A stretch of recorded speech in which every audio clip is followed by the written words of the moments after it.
Adaptações não reprodutivas das plantas ao ambiente terrestre. Então, o que é que nós temos aqui? Bom, tecidos vasculares. Qual foi a importância evolutiva dos tecidos vasculares? Aumentar a eficiência na condução de seiva, bruta e elaborada. Permitiram o aumento do tamanho dos vegetais, afinal de contas, briófitas dependiam da osmose para o transporte de água pelos seus corpos e da difusão para o deslocamento de solutos. Processos esses bastante vagarosos e bastante limitados pela própria pressão exercida pela força da gravidade sobre os corpos dessas plantas. Com a chegada dos vasos condutores de seiva, as plantas passaram então a aumentar sua capacidade de transportar água e solutos, e com isso puderam atingir portes maiores. Então, permitiram o aumento de tamanho dos vegetais. Xilema conduz seiva bruta, formada por água e íons minerais, e o floema conduz seiva elaborada, formada por água e substâncias orgânicas. Aqui nessa imagem nós observamos o floema de uma planta vascular. Folhas impermeabilizadas pela cutícula. Então, porque na evolução das plantas, as plantas primeiro evoluíram a partir de algas, os seres aquáticos, e essas plantas inicialmente passaram para o ambiente úmido, e do ambiente úmido passaram para o ambiente seco. Então, as primeiras plantas que viveram em ambiente terrestre viviam em ambiente úmido, como é o caso das briófitas, como também das pteridófitas. Pteridófitas puderam se afastar um pouco mais porque já tinham vasos condutores de seiva, aumentando a eficiência do transporte de água e solutos. Mas as primeiras plantas a começarem a realmente explorar mais o meio seco foram as gimnospermas.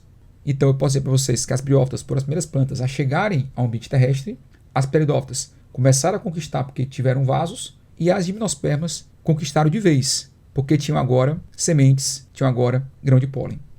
Então, briófita primeiro a chegar, pteridófita começaram a conquistar devido ao fato de terem vasos, mas a conquista definitiva foi alcançada pelas gimnospermas, pelo fato de terem sementes e terem também grãos de pólen. Além do mais, ao longo desse processo de evolução das plantas, as folhas passaram a ficar impermeabilizadas pela cutícula. Cutícula é uma camada de substâncias impermeabilizantes, como cutina e cera.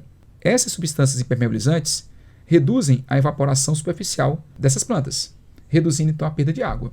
Então, folhas impermeabilizadas pela cutícula reduzem a evaporação superficial, poupando água no corpo das plantas. Também outra importante adaptação das plantas ao ambiente terrestre foram os tecidos de sustentação. Esses tecidos sustentaram a planta no meio sem empuxo.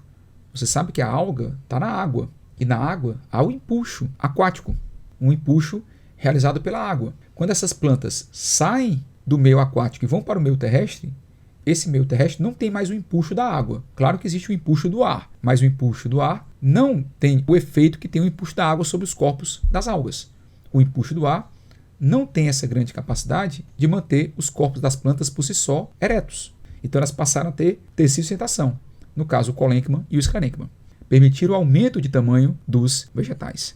Do lado esquerdo nós temos as fibras escleremáticas, do lado direito nós temos as fibras colemáticas, que são células que formam os tecidos de sustentação, esclarênquima e colênquima. Esclarênquima formado por células mortas, colênquima formado por células vivas. Raízes desenvolvidas aumentaram a absorção de água e sais minerais do solo, garantiram a fixação das plantas ao solo.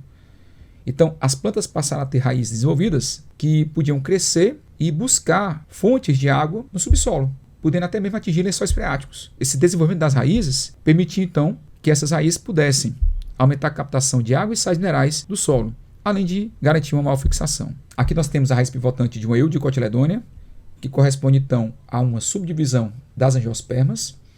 Eis, então, essa raiz tendo uma zona chamada meristemática. Meristema corresponde às células indiferenciadas da planta.